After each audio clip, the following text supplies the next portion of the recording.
Well, I'm super excited for this episode. It is the Limitless Leadership Lounge, and we are joined by one of our close friends here and one of our podcasting allies, Linda Healer. And I'm so excited to have Linda on. Linda, thank you for joining us today. Welcome to a tri-generational conversation for you, the emerging leader, you, the listener. And we are going to introduce Linda here and go through her long list of accolades and achievements. But first, Linda, welcome and thank you so much for being on today with us. Well, thank you so much for having me here. I am a huge fan of this podcast, so I'll try not to geek out too much. So yeah, it's really an honor and a privilege to be here. Thank you so much. Oh, thank you, Linda. And you know, I look up to you as a leader yourself in what you do with your podcast, what you do with your coaching business, and you just are able to accomplish so much, and then also with your family as well. So I'm really always been impressed by that. Of course, Linda is she's a coach, which it's if you want to check out more information, liveinspiredlifecoaching.com.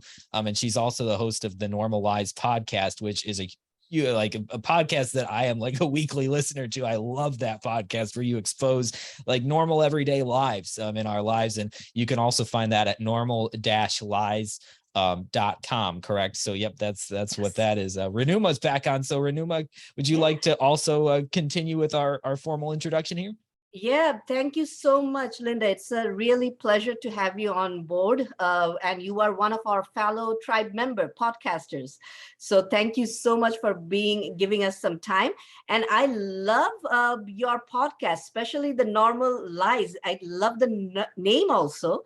And it talks about how we are normalizing things that we shouldn't be.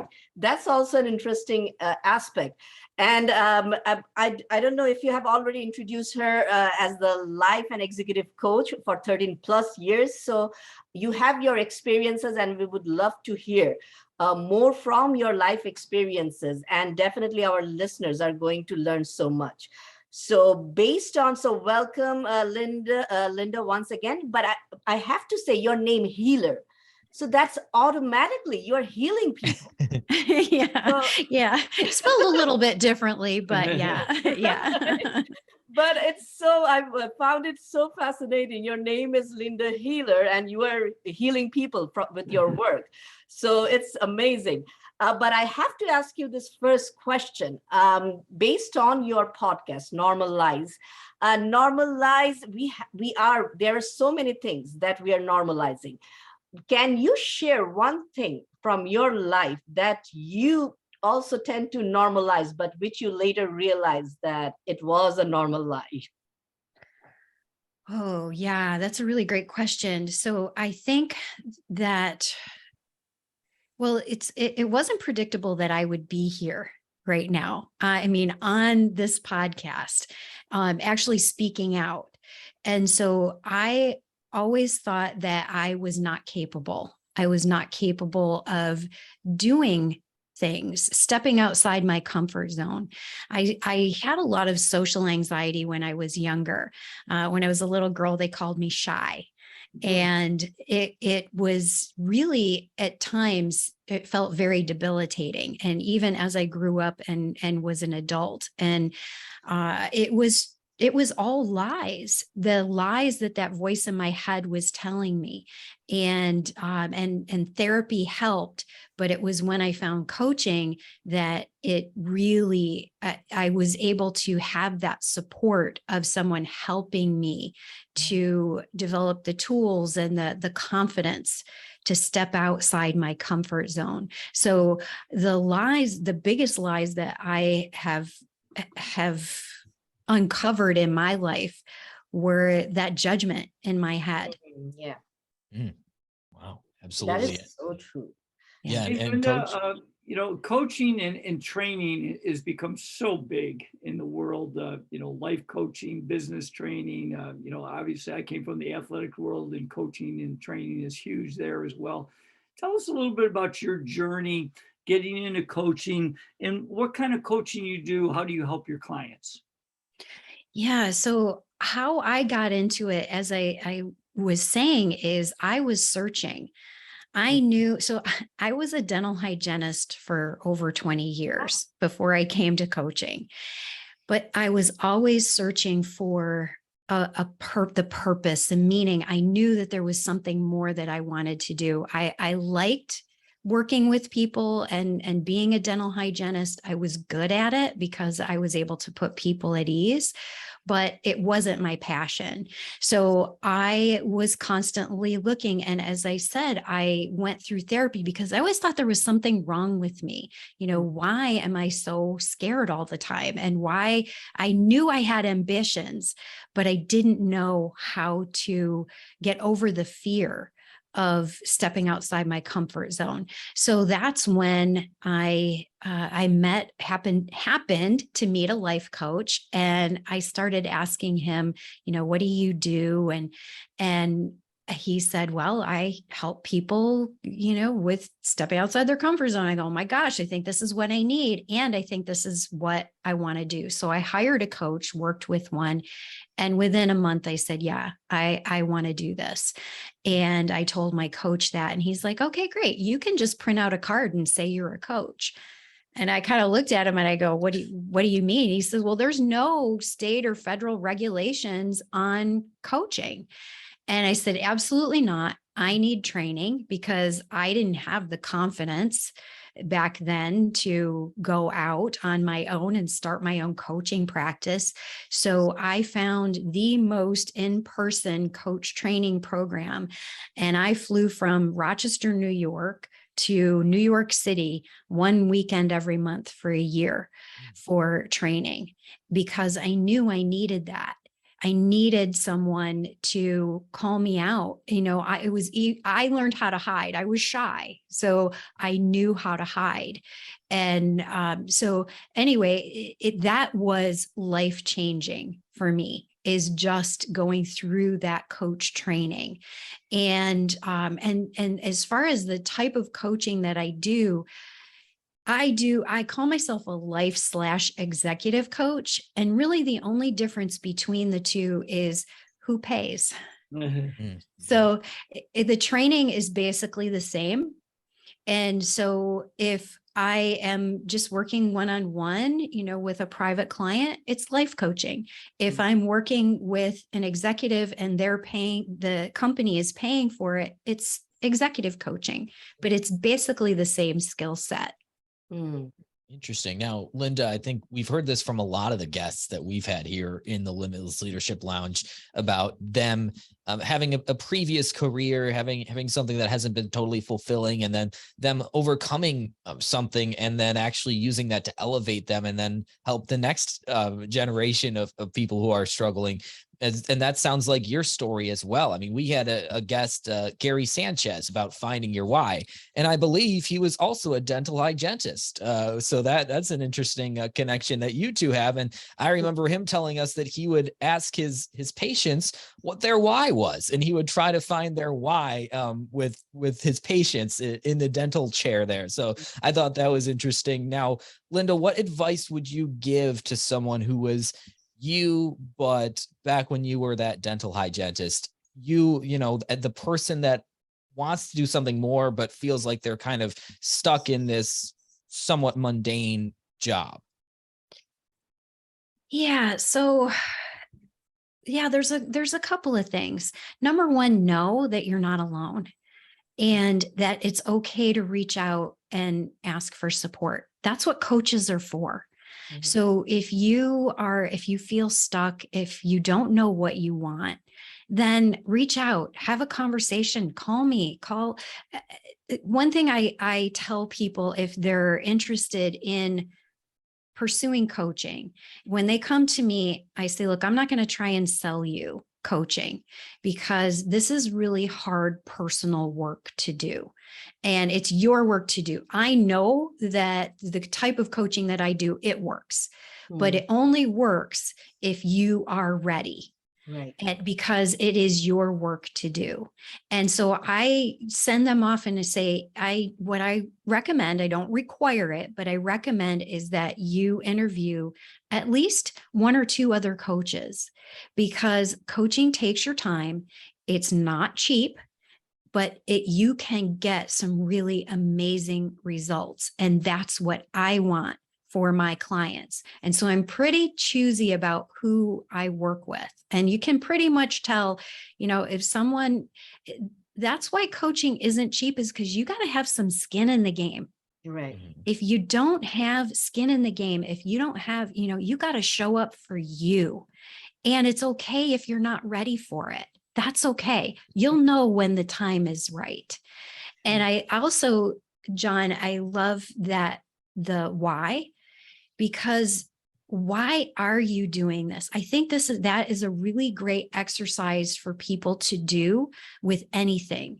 In fact, I'm actually working with a couple of other ladies. We're putting together a program on social media, because I hear all the time, I hate social media. And I have been one of those too. And I know I shouldn't say this because we're on Facebook Live right now. So I apologize, but it's all because of our mindset. Right. And so, and we live in such a wonderful time right now with marketing. We can market ourselves as small business owners on social media for free, basically. Right. So it's free advertising, and yet we hate it. So why don't we go back to the why? Why are you doing it?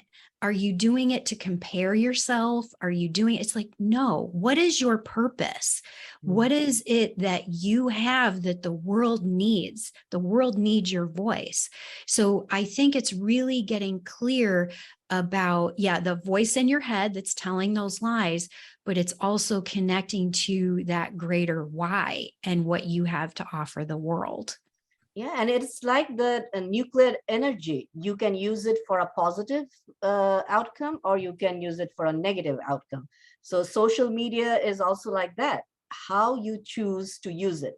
But interestingly, there are like thousands of friends who are liking. There are people all the time looking for likes.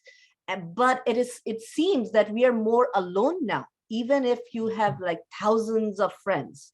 So the depth of that connection, depth of people helping you, and also you willing to seek help. Often I have seen, I don't know whether you have seen it also, that many people think that seeking help is weakness.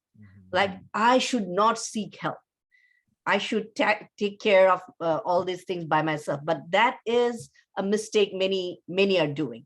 And to segue to that, I know that you are, and you're also working on positive intelligence. So how do you think, can you give us an idea how positive intelligence, developing our positive intelligence, can help us to lead ourselves better? Well, it's really about understanding ourselves better. And I think with leadership, it's been about the hard skills, being able to lead people and, getting people to do what they're supposed to do. Positive intelligence, I hate this term, but it's more of a soft skill. Right. It's because it sounds weak, but really it is so powerful. So it's really about, how we go to the gym, coach, we go to the gym, we lift weights, we build those muscles. Well, what we're finding now is our mental fitness is really lacking. Right. And so positive intelligence offers that mental fitness, and so that we can determine those saboteurs or survival mechanism that that we created when we were younger, right? And this is the neat thing about this is this has sounded very intuitive for me, and it sounded real. Well, science is now backing it up, the left brain and the right brain. And, we have all of these saboteurs. The one that we all have, I mentioned earlier, the judge. The judge likes to judge everything, judges us, judges others, judges circumstances. But then the science has shown there's 9 other saboteurs that we can have various levels at any one time. So positive intelligence puts that out there and says, okay, so this is what's sabotaging you. And the other part of it is there's another part of us that is this beautiful essence. It's who we were born to be. And it sounds real woo-woo, but again, it's the science is backing it up that we have these sage powers. And if we can develop those sage powers then and not live as much through those saboteurs, life becomes so much easier. It flows. And it just is, it's amazing. You live in a state of gratitude, and you can get to the point where you see everything as a gift and an opportunity. Even the stuff that we judge as not so good. Right. True. Hey, Linda, actually, before I get a question, I know you work with executives, but I do have to amend just because I don't know if Dr. Gary Sanchez listens to our podcast, but he actually was a dentist. And I'm sorry, Dr. Sanchez. ran a big dental practice, and actually, but it was really got into the why. And it's interesting that, he's gotten out of his dental practice, although he was quite successful as a dentist. So I just want to make that amendment, but thank you, Coach. I struggle with the difference between hygienists and dentists and PhDs and, everything like that. Really confusing factors. they're both important to a dental practice, but I did want to clarify that. So, Linda, working with executives, and since we like to try to help all leaders, but our focus is working with young and emerging leaders, what kind of advice do you give people that get into a new leadership role in business?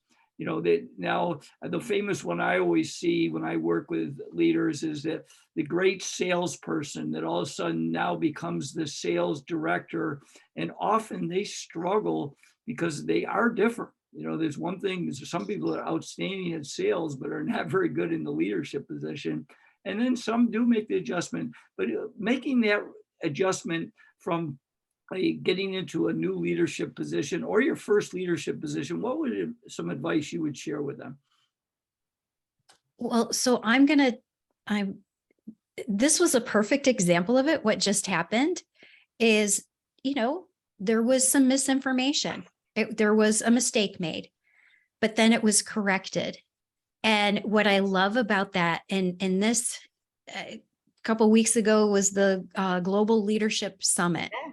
And you were one of our panelists. yes, that was so fun. And John did a great job as, keeping us corralled. Yeah. He did an amazing job. Yes, he did. And so the thing that really struck me from all of the speakers, I think they pretty much all of them said, is that leaders have to be willing to admit their mistakes and not in private. They have to be able to go to their employees and say, look, I messed up. I made a mistake. All right. And this is what this is how I'm going to clean it up. And what did we learn from it? And then we're going to move on. And that, I think, is so key, because if a leader will not admit their mistakes, that does not give the employees permission to make mistakes. Yes. And what kind of, and I think, again, if we go back to the lies, I think that, well, I'm going to speak to my experience. Growing up, being a baby boomer, I remember growing up, there was no way I ever wanted to make a mistake or admit I made a mistake. It was almost like I felt like I was going to die, which is silly, right? I wasn't going to, but there was something about not admitting that you're making a mistake. And then I remember seeing people that I respected saying, wow, I really messed up there. I'm really sorry. And, and I'm looking at them and I just immediately had great respect for them because they were willing to say they made a mistake. And then I started practicing it. And it's still to this day is so hard. I get that initial like, oh, I just made a mistake. Shoot. And I get the thought is like, oh my gosh, everybody's going to see me as a screw up. It's, all of that chatter, there's that judge again. And then it's like, no, you know what? I just have to own this and I have to clean it up and then learn the lesson and try and do better next time. Right. So I think that really to me is leaders admit your mistakes. That's Yeah, good. I think that's what frustrates us sometimes about politics too, is that a lot of times our leaders, they don't admit their mistakes because they're striving to get reelected next time and got to look as good as you can. So I think that's certainly an issue in our society. And then we as people kind of reflect that as well, because we look up to those individuals and then we act like them. Yeah, and I think that this is such an important point. We are living in a very contentious period of time. Wherever, it's not just US, but everywhere in the world, there are these conflicts going on.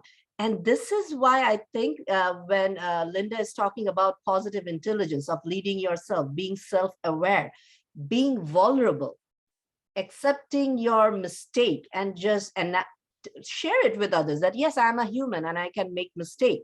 It is more relatable. So when leaders could do that, but it takes, I think you need to lead yourself. And this is where Linda's positive intelligence, what you talk about, plays such an important role. That I think what I want to ask you about this thought, like, what if we can resolve our inner conflict, and only then we are equipped to resolve the external conflict. So I think every leader should focus on themselves first and then try to tackle the whole world. What is your thought about this, Linda? Oh, 100%. 100%. So if you're watching on Facebook Live, you can see I have a book here. It's called Me First, the Me First Method by Mike Polanski. Yeah. And it is, his work resonates so much with me because it really is about us first as leaders. We have to be first. And now, and there's the whole servant leadership, which is important. Servant, you serve, but I think that we have to be careful that we don't take it too far, that it's servant leadership where we don't take care of ourselves. Right. So there's that little martyr in there, so it can be taken too far. So it 100%, when you're talking about leadership, we have to be focusing on ourselves because, well, think about it. And I love to use parenting as an example of leadership. Nice. So as parents, if we're giving everything away and we're not taking care of ourselves, what does that tell our children? So if and I am guilty of this, when I was, a young parent, is I felt like I had to play the martyr. I had to give everything away and take care, make sure everybody had what they needed, and whatever was left over was for me. Well, guess what was left over? Zero. Nothing. Yeah. And I was exhausted and I was resentful. And who wants a parent who's exhausted and resentful and angry and not feeling really good? I can try and hide it, but we can try and hide that, but it doesn't work. People pick up on the energy. So we really do need to take care of ourselves. And again, putting that oxygen mask on ourselves first, and then taking care of others. And that is not selfish. It's actually, it is imperative. It's definitely imperative, because And I think this is for kids, this is for employees. If the employees see that the leader, the CEO, is just giving everything away and they're checking their emails, and even though they said they were on vacation, guess what? The employees are going to think, well, I can't take a vacation Right. because the CEO was checking his emails and he was, and he supposedly was on vacation. So I can't do that either. So what kind of culture does that create? Yeah, and I had a boss when I was in Bangladesh. I was working like he will not leave the office till like 9 or 10 p.m. and nobody else could leave. Mhm. Everybody's Yeah. sticking there. The boss is miserable with their family life, and then everybody in the workplace is miserable with their family life. So it was like a toxic culture Yes. that he created. So we need to avoid that. Yes. Even if they say, oh, you don't have to stay as late as I do. People aren't, they're not going to leave if the boss is still there. Right. And if they do, they will likely feel the guilt. Hmm. And I guarantee you those people who don't leave are going to think poorly of them. They're going to have a judgment about Yes. those people who leave, who set that boundary, but Right. those boundaries need to be set. Right. Exactly. True. And also for yourself too. You need to lead yourself in those boundaries. And sometimes that means staying at work until 5 o'clock, because sometimes it's tempting to leave early when I'm not really feeling it today. But sometimes that also means going home when your family needs you, or, in another role that you are a leader in. It takes in the importance. But Linda, speaking of leading yourself and going through the process of overcoming your comfort zone and everything, let's also talk about the Normalized podcast, because we've had the pleasure of doing some public speaking events together, and you've touched on your podcast and how it has been really an incredible joy for you, but also wasn't easy to start. Could you take us through that process and what you had to overcome to start your podcast and where it is now? Oh my gosh.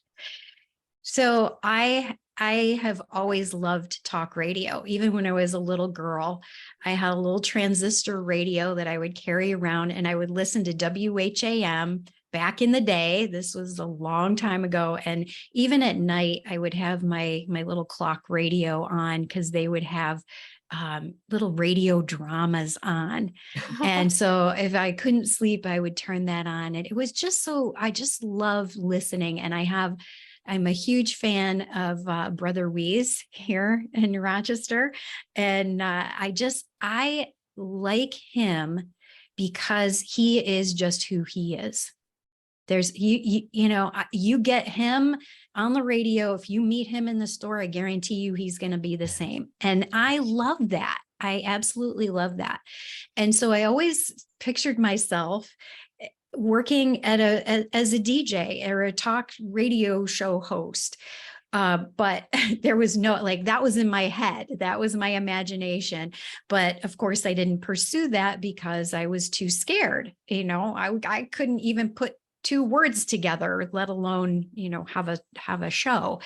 And so over the last probably, let's see, my podcast has been going for about 1.5 years now. And probably 3 or 4 years ago, I got into listening to podcasts and going, oh, I love these conversations. I would love to just have conversations like this.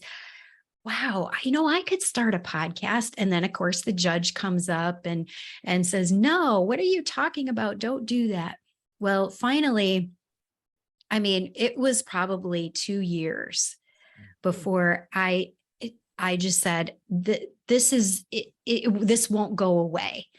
And I remember saying to my husband, I want to do this, but I know I'm going to need help. And lo and behold, I'm part of the Rochester Women's Network, and we had a sales and marketing, we call special interest group meeting. And it was about starting a podcast and how to start a podcast. And I'm like, okay, universe, I'm going to that.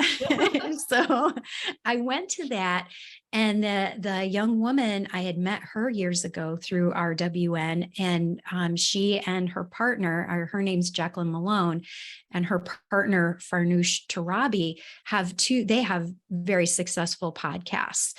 And so they put this program together about, was it like 8 weeks to start your podcast.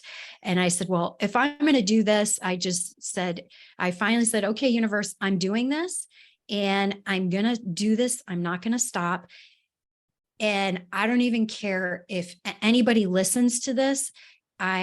This urge is just here and I have to do it. And I'm going to do it. I think I said I would do it for a year.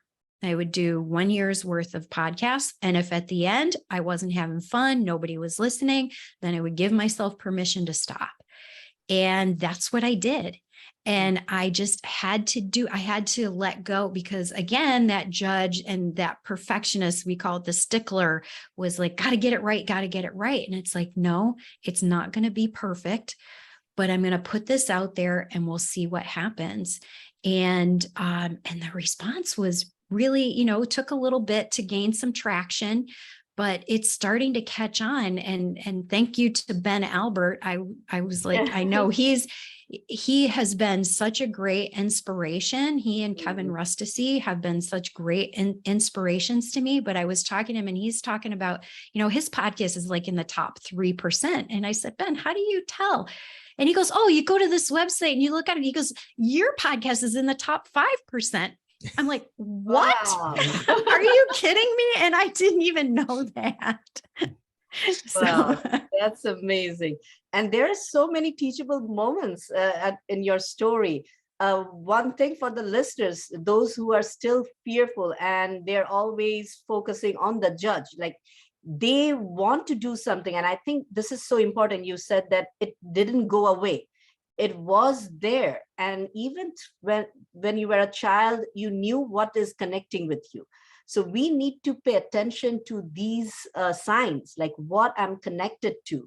And then if it is still there, then let's go for it. And as you said, that the universe conspires to make things happen. And it happened with me also. Whenever like something that is continuously in my head and I like, okay, let's just do it. And the universe will open doors for you to have that. So this is such a powerful lesson, that to overcome your fear and not to listen to that nagging judge all the time. Yeah. So thank you for sharing that story. Yeah. And know that the fear isn't likely to go away. Right. It's going to be there, but that's, and I always say at the end of my podcast, be brave, be kind, be you. Well, you can't be brave if there's no fear. Right. So, Yeah. Courage is feeling the fear and doing it anyway. And it's okay. What do you need? Do you need a coach? Do you need your best friend to help talk you through this? What sort of structure do you need to move you forward? Even a baby step, even 1%, Right. because as you take that step, it's going to stretch that comfort zone, and then it's never going to bounce back. Now, I do want to say one thing though, and that I learned this through my positive psychology coaching, is that you want to be careful not to push yourself too much. So when I first started coaching, there was this whole idea that one baby step wasn't enough. You needed to take a big leap outside your comfort zone. Well, again, this is why I love research. What they have found is that if you just outside that stretch zone, which is outside our comfort zone, is the panic zone. Yeah. And if you push yourself too much, then you hit that panic zone. And then what happens is you constrict that comfort zone. And so it does more harm than good. So get that thought out of your head, that lie that a baby step or one step is not enough. It is. Just keep putting those steps together. Right. Hey, Linda, You know, you've mentioned a couple things that have been very impressive. The fact that when you got into coaching, that you actually went a weekend every week for a year. And then when you talked about starting your podcast, that you learned from others before you delved into it. And one of the things I push in one of my leadership presentations is, do you have a personal growth plan? And my curious, because it sounds like your personal growth is very important to you. What are the kind of some of the things you do for your own personal growth consistently? Yes. And as a coach, that was one thing that we were trained. It's like you have to be taking on your next, it's that like peeling back the next layer, because if you're stagnant, your clients are going to stagnate. So yes, so personal growth is really important. And I struggle. I have my struggles still. You know, I want to tell you, I'm not perfect. I'm on this journey too. And I'm trying to figure out what works for me. Just like each individual, there is no cookie cutter answer for everybody. So I take bits and pieces from different things and use and say, yeah, try this. Well, I like this, but I'm going to change it a little bit here. And that's what I like to do. So it's so interesting that you should ask that question, Coach, because, and I think that's why I like Mike Polanski. I think he calls it growth letting. Yeah. Where it's because I am one that if I set a goal, I am driven to get that goal. And it's not fun. It's not, something switch, you know, like a switch flips in me and it's not fun. And so what I have learned for me is I have in my mind a vision of where I want to be. And then today, okay, who do I need to be? What do I need? What is that one right thing to do right in front of my nose? And I'm touching the tip of my nose is to get me closer to that goal. And that actually for me is it's fun, it's energizing, and it doesn't seem so overwhelming. So it keeps me on track. Now, is it a SMART goal? No, it's not necessarily, but it keeps me moving.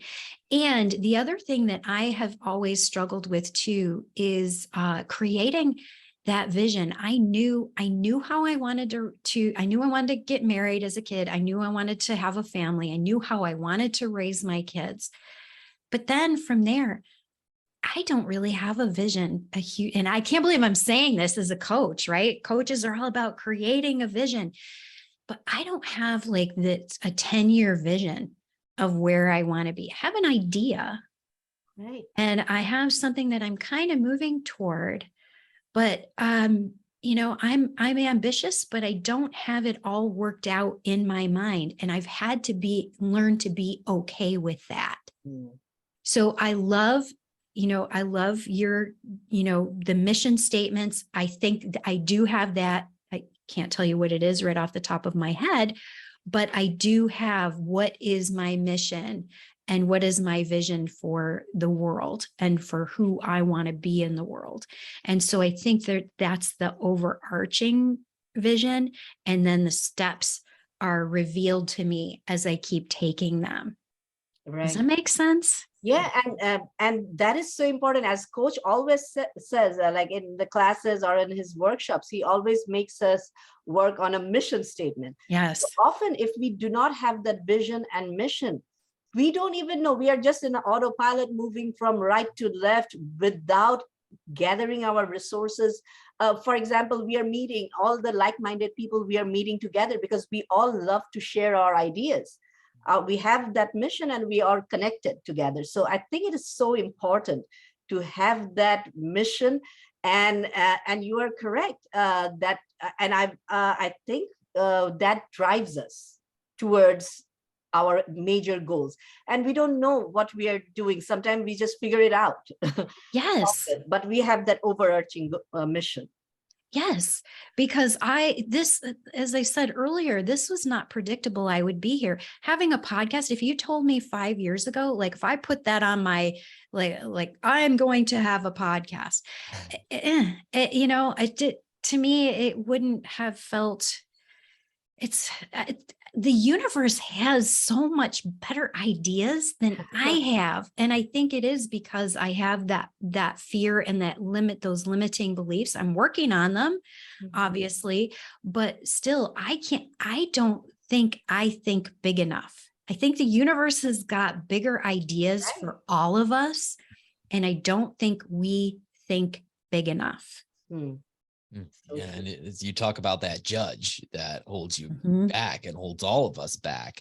And Linda, my final question for you before we wrap up is, how do you pull it all together? Because I mean, I know you give me that look like I don't, but no, from our perspective, you do. And it's impressive to me that, you have your coaching business, you have your podcast, you're also, have a family too, and a home. I'm learning that home ownership is no joke either. Now, how do you pull that all together and then also find time to better yourself as you talk about? Do you have a consistent routine, or what do you do to make sure you find time for yourself as well? Yeah, that is a struggle because I do come from, as I said earlier, from that martyr, that martyr, I got to give it all away. So that is a struggle for me, is to make sure that I am taking care of myself and I get better. It's practice.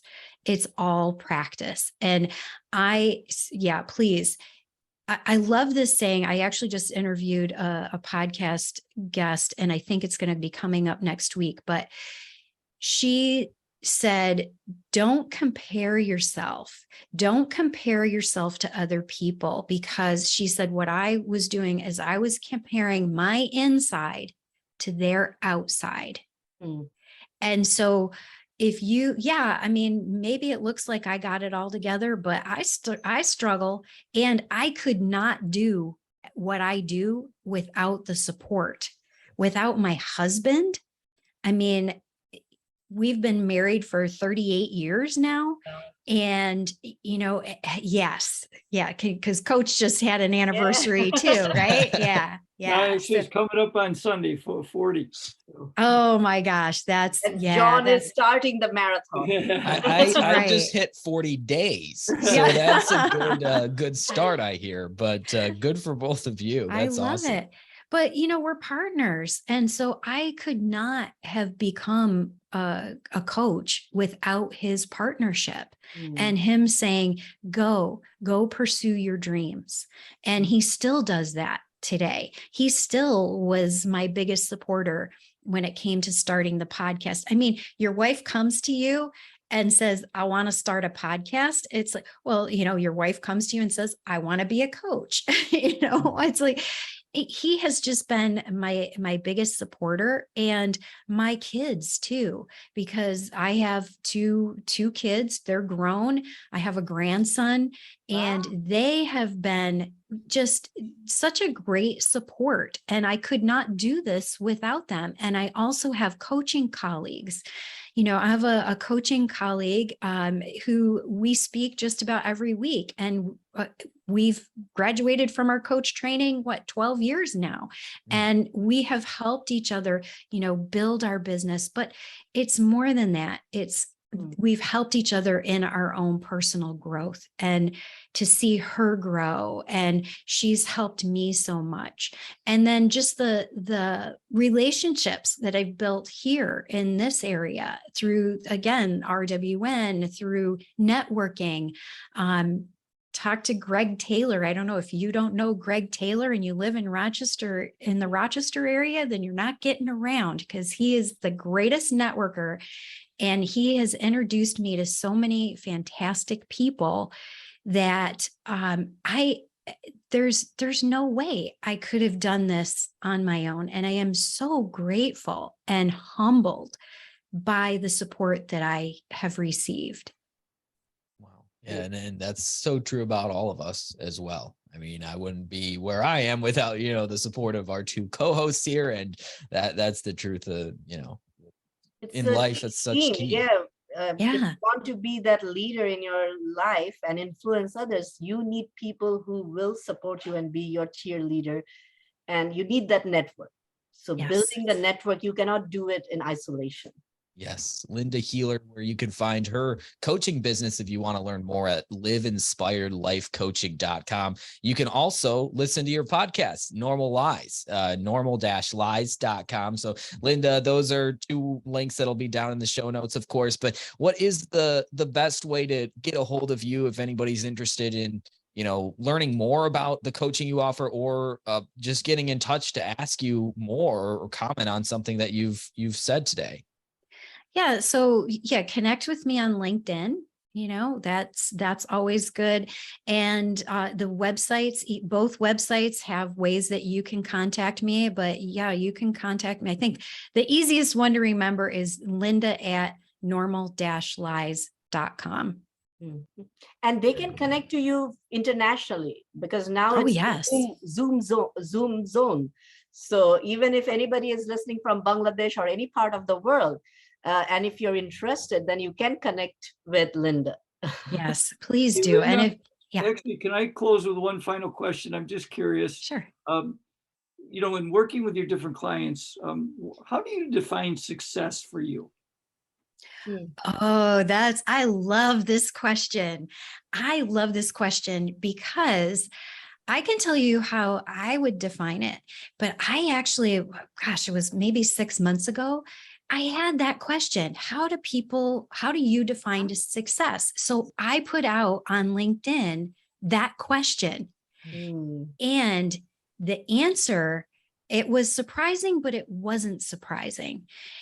So here in the US, it's like, oh, well, success is, getting married, having a family, having the 2 cars, the house in the suburbs, yes, the 1.3 kids or whatever it is, and have a successful job, whatever. And so I was wondering, is that what everyone thinks success is? And when I asked that question, if you boil it down, success is being happy. Right. It's being happy and fulfilled in who you are and what you're doing.